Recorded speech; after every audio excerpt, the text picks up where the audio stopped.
Hey, I got a drone. In case you didn't notice, the aerial shots coming in. It's great to have the aerial shots now included in our vlogs. Yeah. Something that's been missing for a while and I've been wanting to have. It's We're fun. gonna have to stop moving because it's just shaking. Oh, sorry. Every time we move, it's shaking the camera Okay. on the four-wheeler. Anyway, we've had a lot of exciting things that we've been planning for a while now. Yeah. So let's go back to 2019. Almost a year ago in February, Laine and I went on a Valentine's Day date. Whenever Laine and I get alone, especially on a date, we talk a lot about the future. We talk a lot about our dreams, our goals, our visions for things. Yeah. On that date, we were sitting around talking about having a home base because we come home quite often. If you guys haven't been able to tell already, we come home probably every 2 to 3 months. Family's important to us, and our family's in southern Missouri, and so it's easy for us. Works out, yeah, because they're central. But yeah, we come home often. We do. It's like we've talked about how it's hard not to have a home base and to just be parking in driveways and stuff like that. So yeah, I think that's what sparked that conversation on the date, was us talking about, you know, we have got to have a home base. We've got to have a place to lay our heads when we come home for a visit.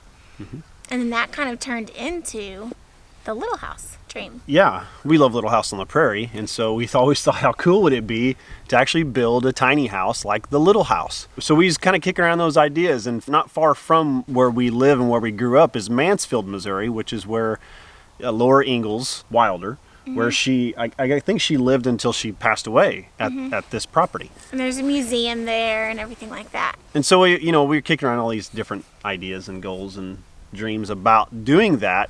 But then we were like, okay, well, we need land. We've got to buy some land to be able to build us a tiny house. We have some realtor friends. We told them kind of our goals on purchasing some land for this reason, and nothing ever really came about. Like, we were getting no answers about anything. We didn't feel confident really about anything either. But we knew that date night was like a life-changing night. Like, we left there knowing that we were going to chase after this. And so it's not like the dream died, but the doors were closing. The way that I like to live is you just keep on pushing doors until one of them opens. You just keep on pushing doors. If you don't know if you're supposed to do something or not, go full force, and the good Lord will stop you if you're not supposed to do it. And so that's kind of what we were doing, is putting our feelers out, and trying to see what doors would open. So then summertime came. We came home to make the switch from the fifth wheel to the motorhome. And while we were home, my parents dropped kind of a really surprising thing on us that the whole family wasn't suspecting. And that was that they were going to sell the entire farm. My parents have had this farm since they got married. It's precious. And it's just been a part of the family for so long. And the house has been the same house. You know, it's not very often where one family is rooted in one location for such a long time, like my parents have since the 70s. And this has been the family farm. And so them saying that they're going to sell everything and move to a different location, it really took us all by surprise. And so we were totally excited for them because they have goals just like how we have goals of getting debt free and all these things. And so we were 100% like, yes, go for it. But then Laine and I were talking about, where are we going to come home to? You know, our wheels began to turn. Because them moving and we don't have a place, and where are we going to come home to? And it's always been a dream of mine, in the back of my mind, and I've shared it with Laine a little bit too, to be able to purchase this farm or to own some of it. And whenever they said that, we didn't really pursue anything about it until we were on the road. We were just like, what if we bought some of it? You know, what if we did? What if we bought some of the farm? Could we do that? What would that look like? What would that do to our other dream of having a tiny house? And so when we came home in September, I think the first thing we did was we hopped on a four-wheeler and we went for a ride around the farm, trying to figure out, because we talked to my parents and they said, yeah, sure, you can buy some of the farm. And so we hopped on a four-wheeler and was like running around, looking at everything, trying to figure out where we wanted to build. Dreaming up the craziest dreams. I mean, honestly, what we're doing now is the very beginning of more dreams. So that day, more dreams were birthed, like marriage retreats and things like that. Big things. And it's so fun. To me, that is so fun. Just hopping on a 4-wheeler with him and just driving and dreaming. It's so fun. But yeah, we were trying to find a spot. We were trying to find a spot and having this visual of what it looked like, where the spot was, where we wanted to put the house. And my parents have this big, long hayfield, and there's a pond and this giant oak tree. Beautiful. That was like I would say over 200 years old. It's huge. But I was like, I want to build a house right next to this giant oak tree. I can picture the kids playing in this huge oak tree, you know, having a swing set from it, you know, and overlooking the hayfield, and it was perfect. We were like, this is it. This is what we want to do. And so we get on the road again, and in October, my parents sent a text early one morning and said that they had a storm that had come through, a tornado or something. Really strong winds came through the farm, and a lot of trees got knocked down. Well, my first question was, what about the big, other than mom and dad, I'm glad you're okay, you know, all that. But what about the giant oak tree? And mom said it got blown over. Gone. And I was crushed. He was truly crushed. I was down and out, because I was like, I had this vision of our kids being at this tree and playing at this tree in the house, and then it's gone, the tree's gone, and I'm like, okay, because we believe everything happens for a reason. So I was like, okay, God, what are you trying to tell me here? Yeah. What is it that you want me to know about the plans I had? Were they my plans, or are they your plans? And so we did some really soul searching and just seeking out his guidance. Like, I love God so much, though, you know, because he will send a tornado or whatever. Was it a tornado? Strong windstorm. Anyways, it was whatever. So wide, I don't know. He will send his wind down to blow down a tree for us. Like, that's such love, you know? Mm-hmm. That is such love that he did that. I even told Dad that. I said, I felt like God is redirecting us here because of this tree being blown down. And he said, well, I wish he would have just blown that one down so you could have gotten your, you know, what you needed out of it, instead of, because Dad lost hundreds of trees. Yeah. So then in November, I was out here deer hunting on the farm, and I was walking around. And when I walk and when I deer hunt, it's kind of my quiet time. I pray a lot. I'm walking and praying and talking, and to myself, obviously, and to God. But as we was walking, I was coming down through this area behind us, and Laine and I have always said for a long time that we want to build our house right here, like right where this like our dream sitting. home. Now that spot over there with that giant oak tree, that was kind of like a tiny house thing. Yeah. But right here with this view is where we said we want to build our dream house here. Like, since we were dating, we would come up here. This is our spot. Yeah. This is the spot. We hunt together, and I've always pictured our kids sledding down this hill. And when we say dream house, we don't mean like big fancy, but just like the house that we'll have forever. Yeah.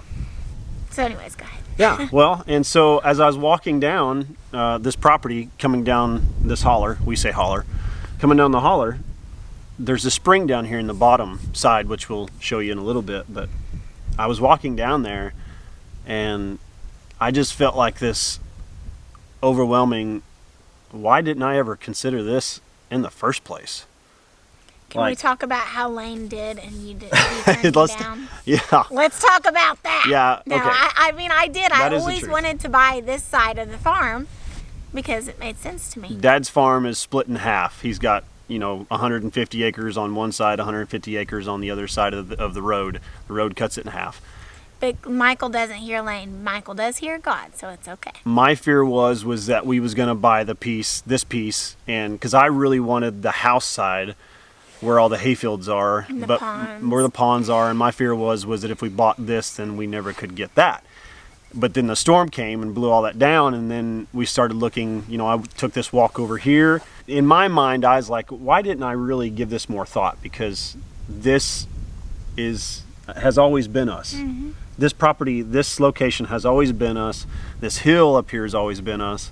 The view, the dream, the spring down there. And so Yeah, talk about the spring. Well, before that though, I got back from deer hunting. I said, hop on the foiler with me. Mm-hmm. I want to show you something. And I brought her down here, didn't say nothing to her. I took her down here in the woods to the spring, and I said, let's build a house right here. Let's build a tiny house right here next to the spring. I said, okay. Well, here's what's really cool about that. So Mom and Dad, for years, have talked about building a little cabin next to the spring, but they never did it. It was a dream of theirs, but it never was fulfilled. And whenever we came back and told Mom and Dad, okay, we want to buy this part of the property and we want to build a cabin down there next to the spring, they was So happy. filled with joy. Yeah. Because the dream they had gotten passed on to us, and now here we are going to be building a tiny house down here next to the spring. So it feels complete. So we purchased this. We actually just closed on it a few weeks ago. We bought 50 acres from my mom and dad. It's pasture, woods. It borders government, national forest. Mark Twain National Forest is what they call it in Missouri. All that wooded area down there is Mark Twain National Forest. On 3 sides So we of got us woods for days. is government land. So even though we only have 50 acres, we can explore hundreds, if not thousands, going that way. If you guys are wondering, are you guys quitting RVing? The answer is no. We can't. We love it It's too great. much, but we need a home base. We Yep. need a place to call home, and it just works better for us to be able to come to our own property that we have, and so that's what we're doing. In And fact, an incredible Airbnb, guys. I'm going to make this the most incredible Airbnb ever in the world to stay well, at. let's just go down and give them a little sneak peek. Okay. Want to? I didn't know we were going to do Yeah, that. let's go give you a Okay, sneak yeah. peek. let's do it. Just a little, just a little sneak peek.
There it is. Listen.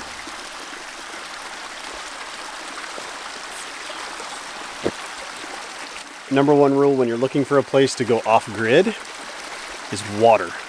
Gotta find water. So off-grid, I mentioned off-grid. The cabin's gonna be completely off-grid. We're gonna be getting our water from the spring. Well, also our power is gonna also be from the water. We're gonna do hydro, some sort of hydro generation system. As you guys seen from the drone, you got to see a little bit of the cabin, but I'm not gonna show you too much because from now on, the episodes that we're gonna be having is gonna be about the tiny house build that we're gonna be doing. From the very beginning, we're gonna be showing you guys exactly how we're doing it, what we're doing. We've been able to do it. We have one guy, Jerry, that's helping us build it.